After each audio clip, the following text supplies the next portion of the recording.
What's going on, guys? Sean Don is back with a technical analysis. Here we have Jude Misko. He got one done quite a while back and went on a tear and set a bunch of PRs. So clearly he's doing something right with these technical analysis videos from me. So if you're listening, consider it. $15 and a lifetime of hammer knowledge to be gained. So yeah, here's Jude on a rainy day in I'm guessing New Jersey, because I think that's where he's from. But I'm really liking the look of the wines. There you go. Looking real smooth, effortless through here. There you go. Setting up good. So let's take a closer look.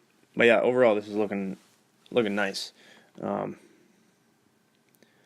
I said, I like these wines. The step back, you turn your shoulders back, catch the ball early.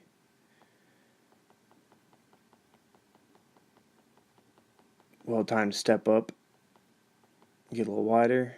Ball's nice and flat right here, or ball's parallel to the ground. I like that. Makes it easier to set up getting the ball out left. You drop down a little bit, you can see your shoulders come down and hips go back just a little bit.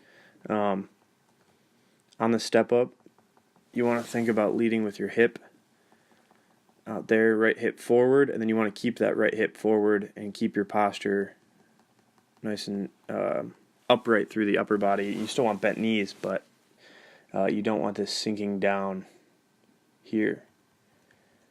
I know it's typical of a lot of throwers nowadays, but that break in posture makes it hard to work the right side. And I think as we go on through the throw, we'll see that left side taking over more because of this posture break right here. But honestly, these 3, 4, 5 frames right here is pretty solid. I mean, you can see you're really letting the ball pass. Your head leads a little bit initially, just slightly ahead of the ball, but then you can see it stop, and then you really let the ball do its job and take you in. And once again, that break in posture you can see, so this left hip right here should stay there through the entry, whereas you break posture, and then that left hip is going to shift back as the ball comes around left. So ideally what you want to do is, like I said, keep that posture better, shoulders back over the hips, hips back under or hips forward under the shoulders, whatever you want to think about. I think hips forward. So I set up and squeeze my glutes as hard as possible and get a posterior pelvic tilt, and then start my winds and everything and try to keep that so that way when the ball comes through here, I can work my right side efficiently and turn with the ball and keep this left hip right about here, keep that left side axis steady. And then as you come through, like I said, I really like how the ball passes here. That's good. Nice early catch. Who does this remind me of? I think this kind of reminds me of like Vadim Deviatovsky a little bit. I don't know why. But you can see your right foot's kind of low to the ground, but you still catch early. But your hip, like I said, your posture is not great. If anything, you could think a little bit more active, sort of like A-skip up over that calf rather than around. That'll help you catch just a little bit earlier and also help with catching with better posture.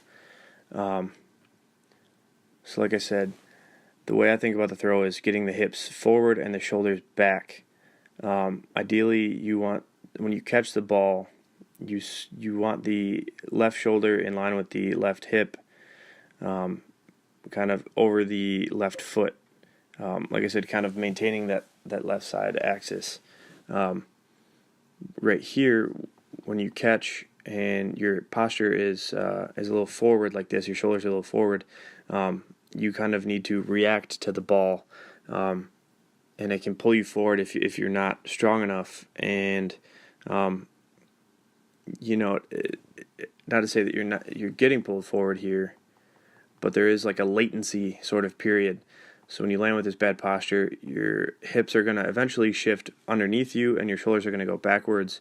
And so all this time that you're in double support, yeah, the ball's still accelerating because of gravity, but eventually you can see like that shoulders start to shift back right about there, which is it's okay. It's a little late, but it's not bad. I mean, you still get that shift back with that kind of pendulum motion as the ball comes through zero, which is good.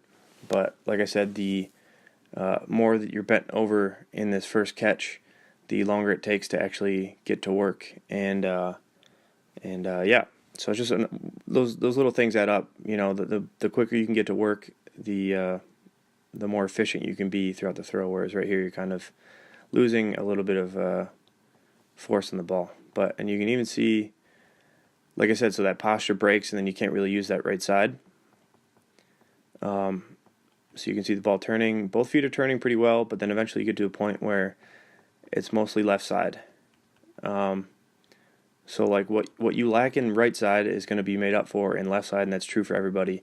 That's why a lot of people do this sort of thing, especially in America, where they kind of lead with this left leg and sometimes left shoulder, depending on the thrower. But once that left heel comes down, your posture is not great. I'd like to see a side view here. I would assume that your hips are more underneath you, but still not entirely underneath your shoulders, or your shoulders are entirely back over your hips. But since they're not, and your posture is not perfect, your right foot starts to kind of shut off. Your right side starts to kind of shut off, and like I said, your left side is going to take over. And so your left side's leading here, and it's ahead of the ball, when ideally what you need to do is, number one, like I said, fix the posture. So you get your hips more forward and your shoulders more back. Literally, you want in a straight line. That'll help your right side work better, so then you can use that right leg and that right hip better to work the ball. And then ideally, with that better posture, it's going to work even stronger. And then you're going to have to wait for the ball to pass in that second turn, really. Kidboy Johnson calls the second turn the real entry, and I agree with him. Because you can really let the ball pass like you do in the first turn, and it looks pretty and it looks good. But then if you don't let the ball pass in the second turn, things get messed up. And that's kind of what happens to you. So you just turn ahead of the ball just a little early, and you're just kind of coming around a little bit because of that. So like I said, let the ball pass. Think right here. Just work that right side stronger. Hold that left side. So think about turning your right knee into the left knee, or, everybody comes up with their own kind of cues. What I always think is literally just letting the hands pass more, and kind of turning is more second nature, but letting the ball pass, let the hands pass. And then the ball should really take off into the second turn. With that shift back onto that heel, that change in distance across the circle really helps the ball take off. So if you do it well, this feels like a rocket ship taking off, and then 3 and 4 become so much more automatic. But since you don't do that, and your hips are a little back, even here, your hips are a little bit back and your shoulders are just a little bit forward. But like I said, what you should focus on first is your posture in the start and your posture on the catch, and then everything should get better from there. And then you can kind of start thinking more about driving this right hip towards your hands or towards the ball as the ball comes through here, and that'll help things out. And then so you can see here, catch in turn 2, second catch, same thing with the posture, hips back, shoulders forward, latency period, so you can't quite get to work since your posture is not that great. Your left foot takes over, left side takes over because right side can't work, and you even kind of shift back a little bit. You can just see that posture is not great, but left side takes over, leading the ball again, and that right leg comes around more rather than, once again, think kind of a straight forward step, kind of up and over that calf. Think about it like if you like those little mini hurdles. and you were to do, like, run through those little mini hurdles, do whatever agility drills, agility ladder, something like that. I don't know. And yeah, you just want to think about stepping over rather than coming around. And sometimes this isn't. This is more of a reaction. Most people don't even realize they do it. But yeah, just food for thought. Kind of step up and down like a piston rather than kind of coming around with that right leg. And so you catch a little late because you do come around and that posture is a little bit broken. The more when the posture breaks, the left side is going to take over in some way, and then that's going to cause you to catch late. And once you catch late, the only way to stay ahead is to pull that left side more. So once again, posture is a little broken here. You look nice and long and relaxed through the upper body, but posture is just not great. Hips are backwards still, and then you come through, and you can see this is even is a little more dramatic than the previous turn. So you can see right here, once again, that left hip is where it is. You want that right side to come around the left side, that right hip to come around the left hip, but this left hip shifts back and back and back, and that left side leads more and more and more. And then that right leg kind of gets left behind, so it's you really can't even bring it up and over because it is so far behind, and you're kind of it's lagging behind. And just a little high also through this turn. You stand up just a little bit, and then that you can see this left foot kind of shift just a tiny bit, a little unnatural, kind of preparing for the finish. So like I said, because you don't let the ball pass very well in the second turn, 3 and 4 are not as automatic, so then you are more likely to kind of grip and rip on this fourth turn. And you can see that's what you kind of do. You're kind of loading up here to prepare for the finish rather than just letting 3 and 4 happen naturally, just like another turn, and releasing into the finish like another turn. You can see this is all muscle tension here. That movement is all muscle tension in preparation for the final. And then as you come through, you can even see there's some tightness through the arms because there's this lifting sort of motion. You can see through the shoulders. And you kind of jump back, which is also just a reaction to having a little bit more weight on the right side on the finish,